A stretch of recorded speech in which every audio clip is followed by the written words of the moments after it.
Alright, hello everyone, and welcome back to my Fallout 4 Mod Spotlight series, where today we are having a look at the Remington Model 11 mod, which is being made by users Igor Protonov and Subleader 100.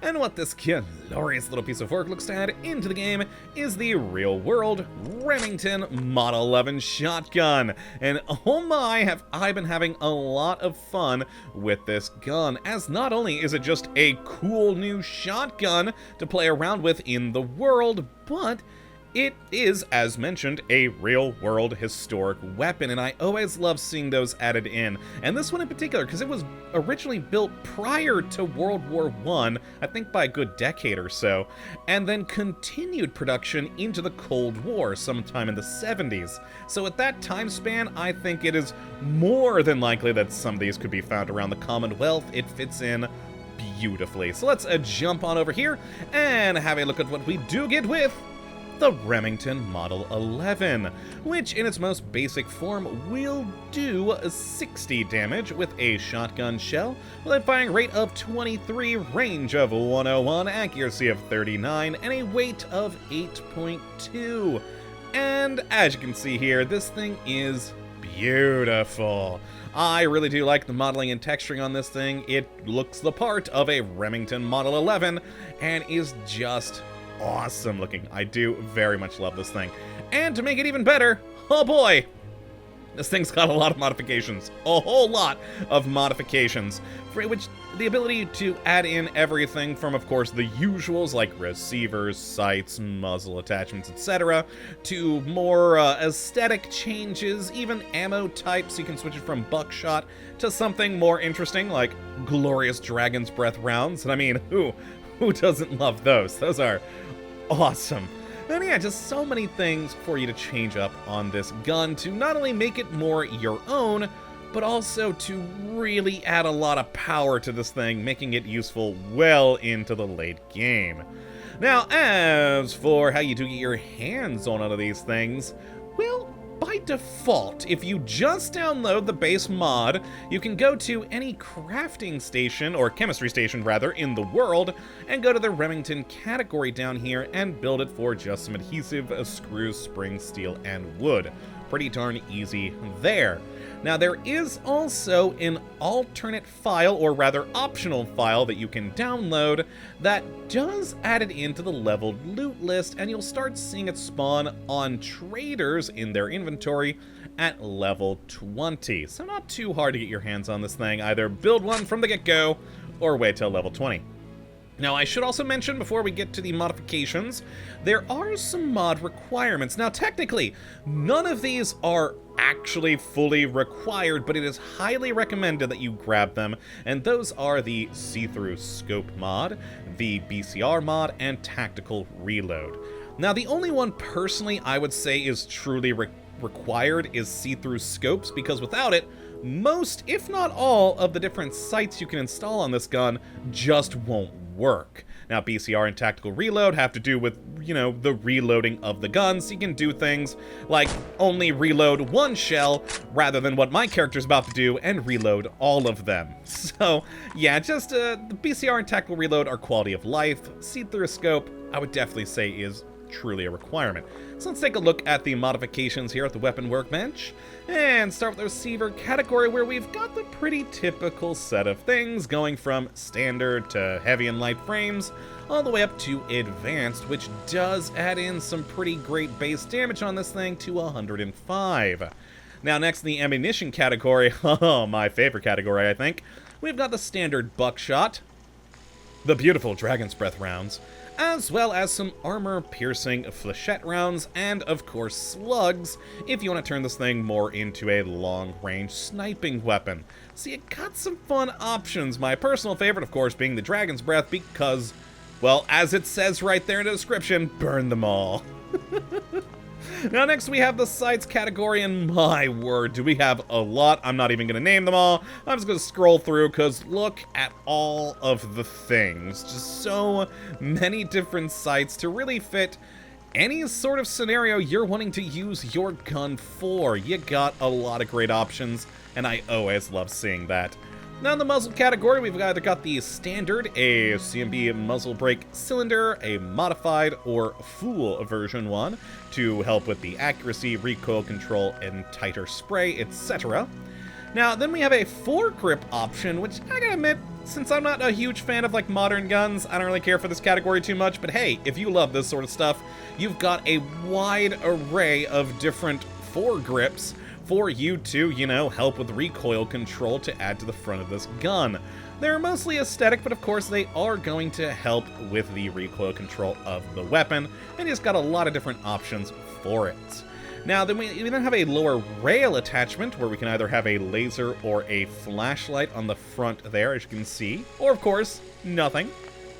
Now, then after the lower rail, we've got the stock category, where you got the standard wooden stock, a stock with shotgun shells, or you can do a grip and turn this thing into a pistol, which is interesting. Neat. And then after that one, we've got the barrel, which is medium by default, with having 5+1 rounds, but we can go with long, adding 6+1 rounds, or a short one doing 4+1 rounds, a short with a sling, and of course a very long for the highest amount of rounds in this thing, the 7+1, because of course 1 in the chamber there when you reload. Very cool.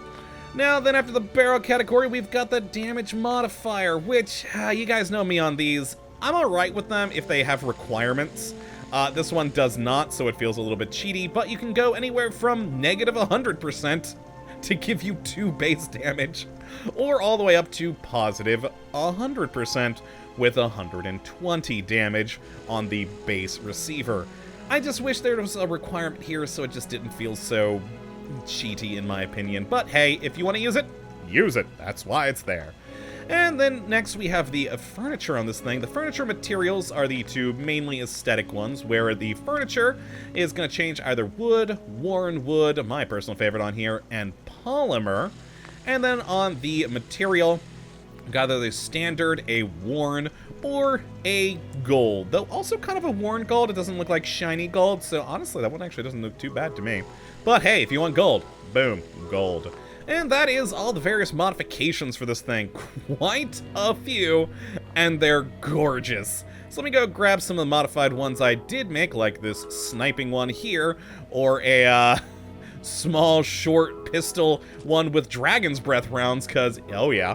And let's take some shots. Now first off, I just want to see the reload on this thing again, because I do love the reload animation. You put the 1 round right into the chamber immediately, and then load the rest into the tube. Very cool. Now let's take some shots.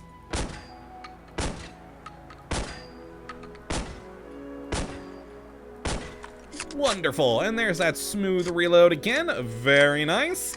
And boom, we have our lovely gun, which as you can see, it's got a pretty good firing rate, very controllable.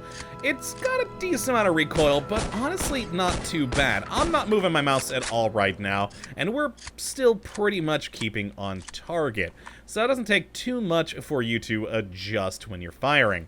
Now let's take a look at the Dragon's Breath one I made, which totals up to 177 damage, and, oh wait, nope, this is the sniping one, never mind. Let's take a look at the sniping one, 177 damage there, and boom, lovely. Now we've got the longer barrel on this thing, so it actually has more rounds in it, totaling 8, which is pretty nice, and went with the, yeah, kind of worn, but still gaudy looking gold on there. Alright. Now let's take a look at the Dragon's Breath, all basically the same sounds on this, but, you know, fun. Got a nice little reflex sight on this thing. And of course, fire. Now, unfortunately, since I decided to make this thing the short barrel, it only has 5 rounds to shoot, which, you know, oh boy, not a lot before you do have to reload, but hey, fire is wonderful. And plus, it does quite a lot of damage. Now, we did have on the, these were the 2 that I got the most amount of damage from. So with slugs, we did 177 damage here, and with the Dragon's Breath rounds, 165 physical with 26 fire. Very nice indeed there. So let's get to shooting an enemy with it, which means, oh boy, the usual Death Claw. Oh god, run away! And let's hit him with fire. Oh my god, 2 shots and he's almost dead. Oh, I think I missed the last 2 there. I think I got 3 out of the 5, and that worked well. You know what? Come back, friend. I just want to light you on fire a little bit. There we go. There we go. And boom, he is down. Die, Deathclaw. That actually went very well. Oh boy, alright, let's spawn another in here and actually try and fight him in the open. I'm gonna die, I know it. Whoa, boy. Oh god, run away. Reload, reload. Oh boy, hide in here for a moment. Gotta cheese him a little bit. There he is. Hi, friend. Oh, you missed, you fool. Go for the belly. Oh god, it's only 53, but you know what? All 3 of those shots. How did we miss when he's right there? Oh boy, that was not great on the action points. There we go, he's down, and I barely had to cheese him much. That was magnificent. Now let's actually get out the sniping one to see how that one does. Gotta love a good Dragon's Breath round. One day I would love to fire one of those in real life. I've shot plenty of shotguns, but never one with Dragon's Breath rounds. Oh, that'd be magnificent. Ooh, oh god, he made it up here with me! You know what, he's dead though, we're fine. And boom! One more. Missed him. Got him. We almost killed him without really having to cheese him, because he did kind of get up here with me. But good times, good times. This is just such a wonderful gun that I've been having a lot of fun with. And again, I always do love a fun historic weapon and also a good shotgun. So if you'd like to take a look at this gun for yourself, which I'd certainly recommend you go and do, you have a look at the link in the description as per usual. But that, my friends, is going to be it for this one today. Hopefully you all have enjoyed. You come back for the next, but until that time, thank you for watching, and as always, have a good one.